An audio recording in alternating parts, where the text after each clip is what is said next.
우리는 지금 사회적 거리를 둬야 하는 코로나19 바이러스 시대를 살고 있습니다.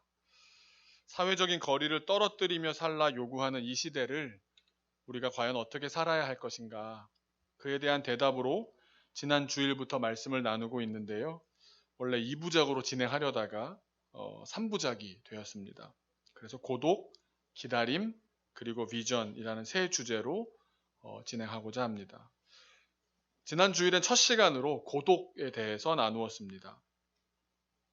우리가 급한 마음에 외부의 누군가 혹은 무언가를 목말라 하면서 아무 물이나 마시는 태도로 살 것이 아니라 깊은 고독의 시간 속으로 들어가자, 그렇게 나누었습니다. 나아가 성경을 읽으면서 하나님의 음성을 듣고 하나님으로부터 주어지는 깊은 영감을 받아 누리자, 그렇게 나누었습니다.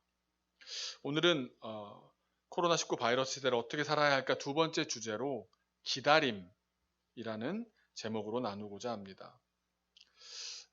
어제 뉴스에 개학이 더 미뤄질지도 모른다, 그러면서 4월 개학설 소식이 전해졌습니다. 어떻습니까?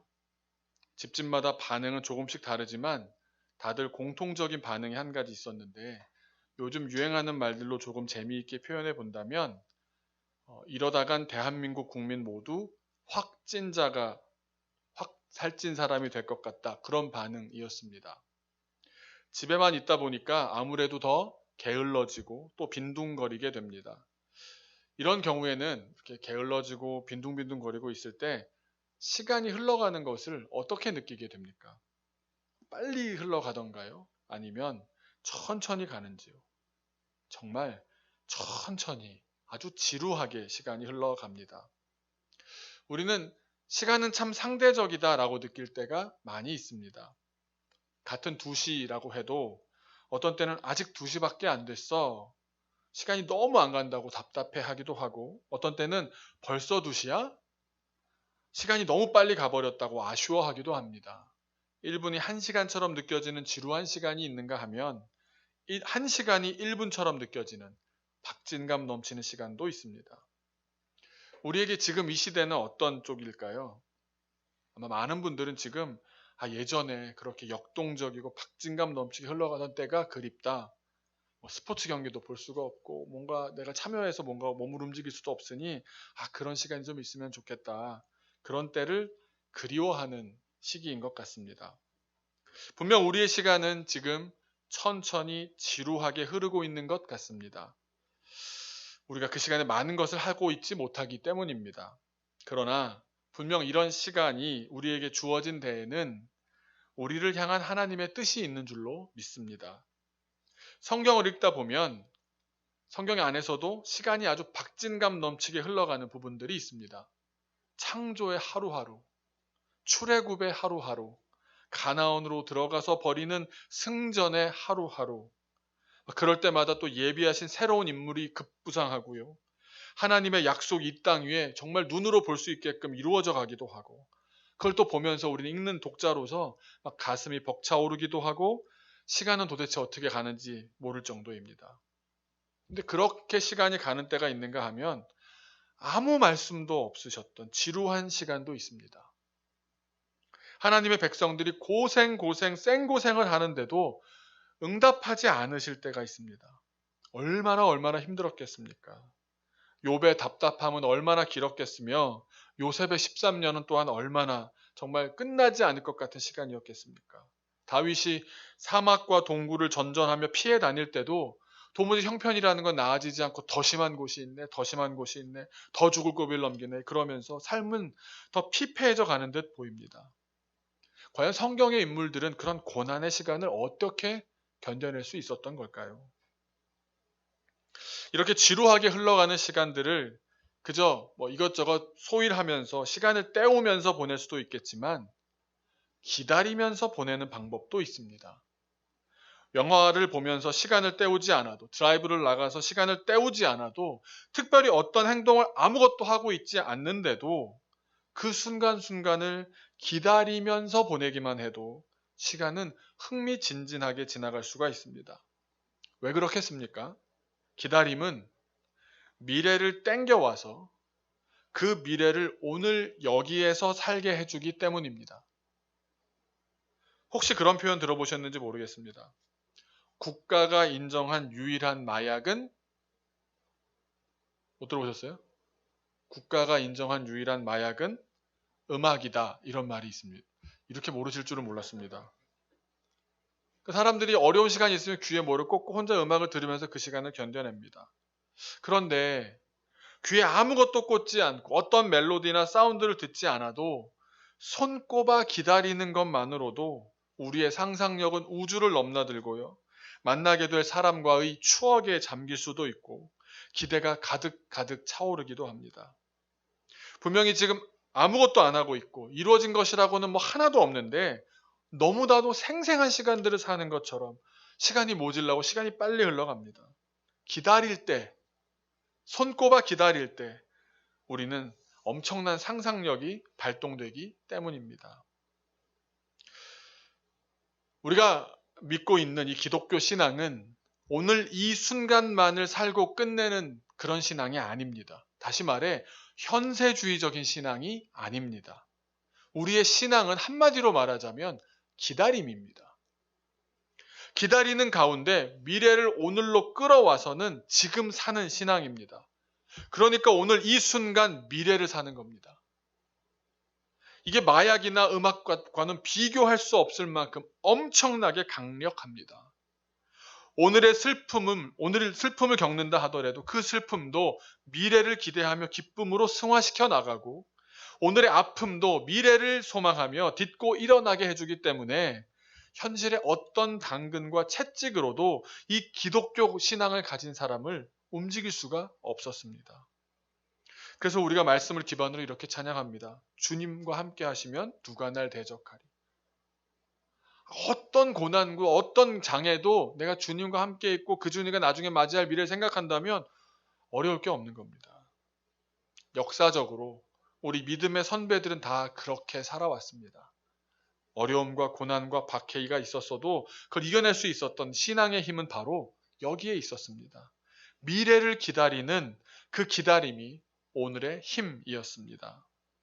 그런데 안타깝게도 역사적인 맥락을 또 보면 반대의 경우 역시 역사는 충분히 증명해주고 있습니다. 그러니까 미래를 내버리고 현세주의로 주저앉아 안주하는 순간 기독교 신앙은 타락합니다. 오늘 권력을 잡아버리면 오늘 이 시대에 인정받고 추앙받고 상을 타고 돈과 명예를 누리게 되면 제 아무리 신앙이 뛰어난 사람이라고 해도 일순간에 타락해버리고 말았습니다. 다시 한번 말씀드립니다. 우리가 믿는 기독교 신앙은 현세주의가 아닙니다. 이 땅을 사는 동안 영광을 다 누리며 사는 삶이 아닙니다.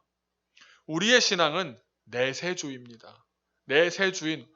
내세주의라는 말은 우리가 장차 올 시간, 미래를 기다리며 사는 사람들이다. 이 말입니다. 저는 아시는 분 다 아시겠지만 선교하러 나가는 일을 참 즐거워합니다. 그리고 저 스스로도 선교 나가는 일에 있어서 제가 두 번째로 이렇게 빠지고 싶어 하지 않는, 앞장서서 하려고 하는 그런 제 모습에 스스로 막 대견해 하기도 합니다. 그게 왜 그러냐 하면 나가서 고생을 좀 해야, 사실 가면 고생도 아니지만 그나마 좀 정신을 또 차리게 되기 때문입니다. 선교를 하다가 김 빠질 때가 간혹 있습니다. 현지 선교사님이나 저나 뭐 넉넉하고 여유가 있어서 뭐 선교지로 나가 있거나 또 짧게라도 선교지를 방문하는 게 아니라 다 어려운데도 자기에게 허락된 것을 주님께 드리면서 선교하는 사람들 아닙니까? 근데 그런 사람끼리 이제 서로 형편을 알다 보면 현장에서 꽤 가난하지만 훈훈하고 소박한 풍경이 연출됩니다. 서로 가진 거 다 없는 사람들인데 서로 하나라도 챙겨주려고 애씁니다. 선교사님은 여기까지 오셨는데 빈손으로 가시면 되겠느냐고 하시면서 우리나라에 이런 특산품이, 이 지역에 특산품이 있다고, 또 그것도 그냥 상품으로 파는 것과 다르게 아는 현지인들로부터 뭐 소개받았거나 또 선물 받았다거나 뭐 그런 귀한 뭐 차라든지 공예품이라든지 그런 걸 고이고이 포장해서 주십니다. 또 저는 저대로 갈 때 그 선교사님 그곳에서 얼마나 고생하시는가 싶어서 뭐 다른 선교짐도 많다 보니까 꼭 드리고 싶은데 무겁거나 큰 거는 안 되니까 가볍고 또 갔을 때 정말 잘 쓰실 수 있는 게 뭘까 생각하다가 막 고민하다가 주로 가서 아주 인기가 많은 품목이 뭐냐 하면 황태채를 참 좋아하십니다. 라면 같은 거 요즘 어느 선교지나 구할 수 있는데 몇 알만 넣어도 몇 개만 이렇게 넣어도 막 국물이 좋대요. 또 가져가는 입장에서도 무겁지가 않으니까 가져가기가 참 좋습니다. 선교를 짐을 쌀 때 아주 고이고이 잘 쌌다가 선교사님 뵙자마자 선교사님 맛있게 드십시오. 서로 그렇게 다만 1, 2만 원 하는 선에서 얼마나 마음을 다해 정말 사랑하는 마음을 나누는지 모릅니다. 그런데 어떤 때는요. 제가 생각해도 우리 단기 선교로 간 우리 선교팀이 너무 수고할 때가 있습니다. 고생이 심할 때가 있습니다.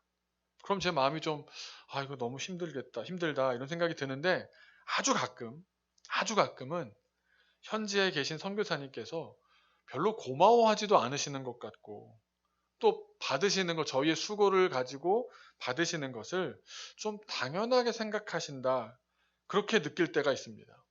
그런 생각이 한번 딱 들어오면 저도 기분이 별로 안 좋습니다. 그래서 약간 조금씩 뭐가 이렇게 끌어오르는 것 같습니다. 저분은 왜 저러지? 그러고 나면 어떤 일이 벌어질까요? 제 안에서 타자기가 아니죠. 이게 계산기를 타자기로 할 수는 없는 일이죠. 네, 계산기를 두들기기 시작합니다. 얼마나 줬고 얼마나 받았는지 우리가 가져온 게 얼마인데 이게 우리가 하는 노력이 얼마인데 뭐 해서 뭐 우리한테 뭐 줬나? 성교사님한테 줬지? 막 그렇게 계산이 막 진행됩니다. 가만히 있는데도 막 계산이 알아서 진행이 됩니다. 그러면 어떻게 될까요? 제가 째째해집니다. 속 좁은 인간의 모습이 겉으로 드러납니다. 그러다 보면 제 마음이 약간 이렇게 좀 불편한 게 있으니까 저도 모르게 태도가 좀 달라집니다. 좀 툴툴거리기도 하고요. 다들 이러실 줄 몰랐다 이런 분이 평소에 저를 좋게 봐주셔서 감사합니다. 말도 좀 이쁘게 안 나오고요. 뭐 좀 알았어요. 이렇게 좀 뭔가 이렇게 약간 시원시원하게 대답도 못 해드리고요. 또 선교사님께서 뭐 좀 같이 하시죠 이러면 뭐 기분 좋을 때는 막 바로바로 일어나가지고 가시죠 좀 이랬던 사람이 뭔가 좀 이렇게 굼뜨게 행동하기도 합니다. 그런 마음이 좀 이렇게 지속되는 가운데 선교사님께서 한마디 세게 하는 게 저를 아주 그냥 화를 그냥 확 뭐 불에다 기름 끼얹는 것 같은 때가 있습니다. 어떤 말씀을 하시냐 하면 제 계산과 선교사님 계산이 다르고 우리가 너무 많이 고생하는데도 선교사님 잘 몰라주시는 것 같고 이런 마음 가운데 선교사님 이런 말씀하실 때가 있습니다. 하나님께서 다 보답해 주실 거예요. 그 얘기를 들으면 제 머릿속에서 막 폭발이 일어납니다. 겉으로 티내지 않으려고 합니다. 티 났는지 모르지만. 아니 계산은 당사자들끼리 정확하게 해야지. 왜 갑자기 멀리 계신 분을 끌어와서는 자기 할 일이 있는 거 아닙니까? 그리고 또 그런 표현들이 제가 선교지를 다니다 보니까 선교사님들마다 그런 비슷한 표현들 하나씩 갖고 계시더라고요. 어떤 선교사님은 상급은 하늘에서 받으세요. 또 어떤 선교사님들은 막 너무 즐겁게 농담도 이렇게 섞어서 아버지께 맡겨두세요. 나중에 가서 만나실 테니까 거기서 받으세요. 뭐 이러세요. 막 하늘 가리키시면서. 아니 무슨 선교 훈련 과정 중에 그런 무슨 코스가 있는지 어떻게 그런 멘트를 외우는 그런 코스에서 다 합격을 하신 분들인지 많은 선교사님들로부터 비슷한 말씀들을 참 많이 들었습니다. 그러면 내가 진짜 내 신앙대로 한다 진짜 내가 하기로 했으니까 한다 이러면서 하지만 한편으로는 좀 같이 해주시면 더 기쁠 텐데 마음이 좀 꼬여있는 상태로 있는 겁니다. 뭐 그럭저럭 있다가 선교는 끝납니다. 뭐 단기로 가니까 끝날 때가 금방 오죠. 선교를 다 마치고 짐을 다 싸고 공항으로 출발할 때 혹은 뭐 공항에서 헤어질 때 그 마지막 만나는 그 순간에 선교사님이 꼭 뭘 꼬깃꼬깃 갖고 옵니다. 그래서 뭐 어떤 분은 작은 종이백에다 선물 이렇게 넣어서 주시기도 하고 하는데 아까 말씀드린 것처럼 이렇게 작은 정성을 이렇게 담은 그런 선물을 가져오십니다. 그리고 여자 선교사님들, 그럼 사모님들이나 여자 선교사님들은 꼭 무슨 손편지를 쓰십니다. 아니 계산을 해야지 손편지가 웬 말입니까? 봉투가 있으면 또 돈을 넣으셨나? 이런 생각도 하게 되지 않습니까? 그럼 속으로는 안 읽어. 아유 몰라 난 여기까지야. 뭐. 속으로 막 이런 상태에서 잘 헤어지고 나서 돌아오는 비행기에서 혹은 뭐 게이트 앞에서 이렇게 기다릴 때 할 일이 없지 않습니까? 그래서 머릿속에는 선교지에서 있었던 일들을 하나하나 이제 복귀하는데 그러다 보면 이제 마음이 조금씩 한 번 더 누그러지면서 슬쩍 그 편지를 꺼내들게 됩니다. 그리고 비행기에 앉아서 혼자 그 글을 읽는 가운데 저도 모르게 눈시울이 뜨거워지고요. 조금 지나면 내가 읽고 있는 편지 위로 무슨 물이 떨어집니다. 그리고 그제서야 뒤늦게 후회합니다. 더 잘 섬길 걸, 마음 다할 걸, 더 해드릴 걸, 더 드리고 올 걸. 참 못났죠. 무슨 얘기인지 다 아시지 않습니까? 선교사님들은 그 선교지의 미래를 끌어다가 오늘을 사시는 분들입니다. 그래서 오늘 가난합니다. 그런데 그래도 소망이 있어서 견딜 수 있고 또 즐길 수 있는 겁니다. 오늘도 기다리면서 하루를 사시는 겁니다. 장차 다가올 그날을 기대하며 오늘을 사는 겁니다. 사실 제가 선교를 즐거이 가는 이유도 또 가서 그렇게 힘을 얻는 이유도 한국에 있으면서 제가 가만히 있다 보면은 금방 현세주의자로 기울어가는 저 자신을 돌아볼 수 있기 때문이고, 다른 한편으론 이렇게 미래를 기다리며 살아가는 그 믿음의 사람들을 선교지 현장에서 다시금 만날 수 있으면 제가 다시 정화되어서 돌아올 수 있기 때문입니다.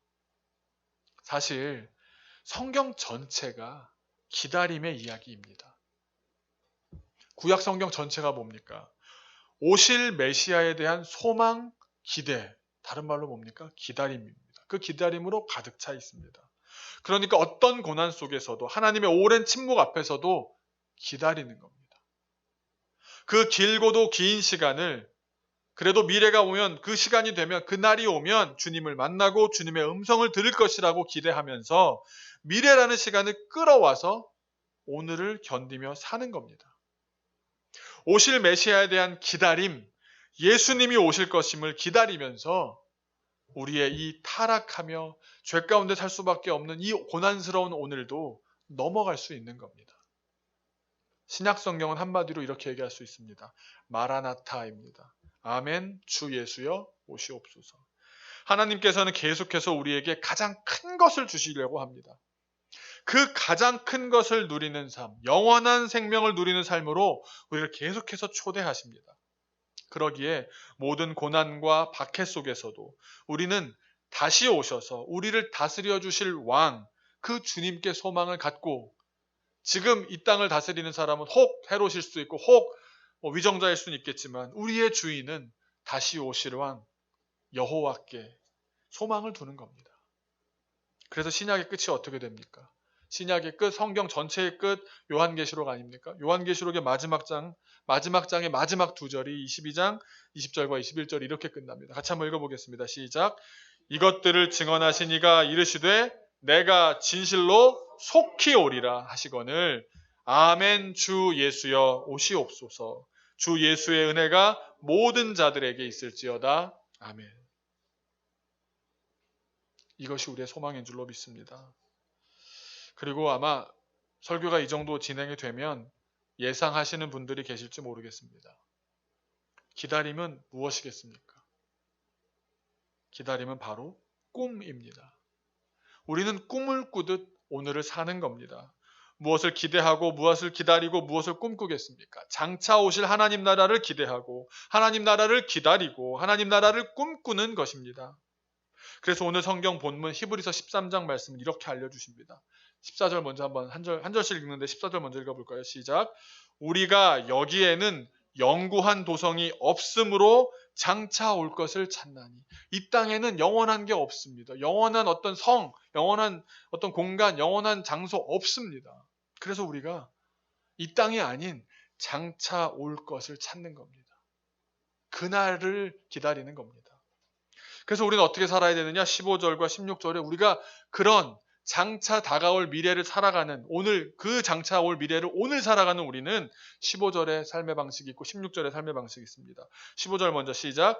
그러므로 우리는 예수로 말미암아 항상 찬송의 제사를 하나님께 드리자. 이는 그 이름을 증언하는 입술의 열매니라. 하나님과 이렇게 살라는 얘기고요. 16절은 이웃과 이렇게 살라고 말씀하십니다. 시작. 오직 선을 행함과 서로 나누어 주기를 잊지 말라. 하나님은 이 같은 제사를 기뻐하시느니라.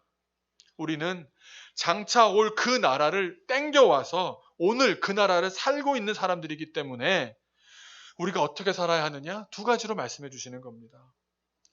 첫 번째는 우리의 현재적인 삶은 우리가 하나님을 다 알지 못해도, 다 알 수 없어도 하나님을 대해서는 오직 찬송할 뿐이다라는 겁니다. 내가 계산을 해서 하나님과 견주어 보니까 이만큼 받았으니까 난 요만큼 찬양하겠다. 그렇게 사는 삶이 아닌 겁니다. 그 두 번째는 뭡니까? 이웃끼리는 선을 행하고 나누는 겁니다. 어떻게 보면 이 하나님과의 관계나 이웃과의 관계나 계산적으로 봤을 때 손해보는 것 같습니다. 먼저 하나님과의 관계를 생각해 보십시오. 하나님을 높이고 찬송하고 올려드렸으면 내가 이 땅에 사는 동안 그래도 하나님으로부터 뭔가 좀 그만큼의 상응하는 응답을 받는 부분들이 좀 있어야 믿음 생활도 계속할 수 있지 않겠나? 이렇게 얘기하지 않겠습니까? 그런데 그게 아닙니다. 그 주권은 나에게 있는 게 아닙니다. 주시는 분도 하나님이시고 안 주시는 것도 하나님이십니다. 이 땅에서의 수고가 다 평가받지 못하는 것이 오히려 정상입니다. 만약 우리가 살아서 이 땅에 발 딛고 사는 동안에 주님으로부터 어떤 응답을 받는다? 그렇게 높여주신다? 내가 한 것보다 더 많은 것으로 채워주신다 할 때 우린 정말 조심해야 됩니다. 누릴 만한 것은 많아져서 우리가 편리해지는지는 모르지만 장차 오실 주님에 대한 기대는 줄어들 수 있기 때문입니다. 오늘이 편해서, 오늘이 여유로워서, 오늘 현세가 행복해서 다가올 미래에 대한 소망이 없어진다면 여러분 살아있는 겁니까? 죽는 겁니까? 또 사람들 사이에서는 어떻게 살라고요? 선을 행하고, 선을 행하면 손해보는 거 아닙니까? 서로 나누어 주기를 잊지 말라고 하십니다. 내가 무언가를 해주면서, 내가 무언가를 선행을 베푸면서 서로 나누어 주기를 한다고요? 손해보는 거 아닙니까? 계산적으로 본다면 이건 절대로 손해보는 게 맞습니다. 그런데 우리가 그런 인간적인 계산을 뛰어넘을 수 있는 근거가 무엇입니까?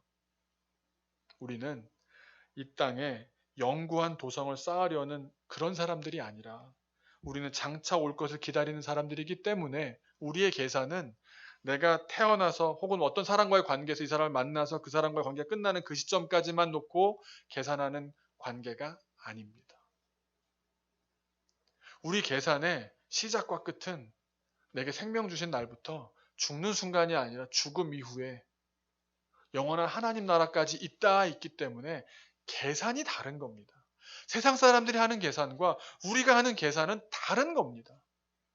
그러니 이 계산 가운데는 하나님이 보고 계시다라는 변수가 있지 않습니까? 세상 사람들에게 없는. 그러니 우리는 선을 행할 수 있는 겁니다. 왜? 보상은 하나님께 받을 수 있으니까. 사람에게 받으려고 하면 어떻게 선을 베풀고 나누어 줄 수가 있습니까? 우리 계산의 기한은 1사분기도, 2사분기도, 연단위도 누구와 처음 만날 때부터 헤어질 때까지의 계산 그 기한이 아닙니다. 우리의 시간은 영원부터 영원까지입니다. 이렇게 우리가 장차 올 시간을 기준으로 살아가기 때문에 우리는 하나님을 향하여는 찬양할 수밖에 없고 이웃을 향하여는 나눌 수밖에 없는 겁니다. 그리고 그것을 놀랍게도 오늘 말씀은 뭐라고 말씀하십니까?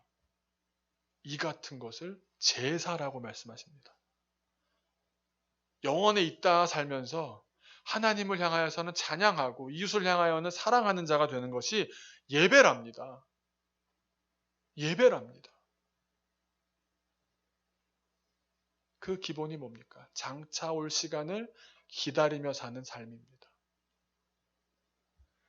코로나19로 시간이 천천히 가는 이 시대를 살아가는 동안에 이 시간 가운데 주님은 나를 붙잡고 계시고 주님은 이 시간에 주인 되시고 인도자 되시고 주관자 되신다는 사실을 붙잡고 주님이 지금의 나의 모습도 바라보고 계신다는 것을 기억하면서 주님과 있다 있는 영원의 시간 속에 살아가는 저와 여러분 되시길 주님의 이름으로 축원합니다. 잠깐 기도하겠습니다.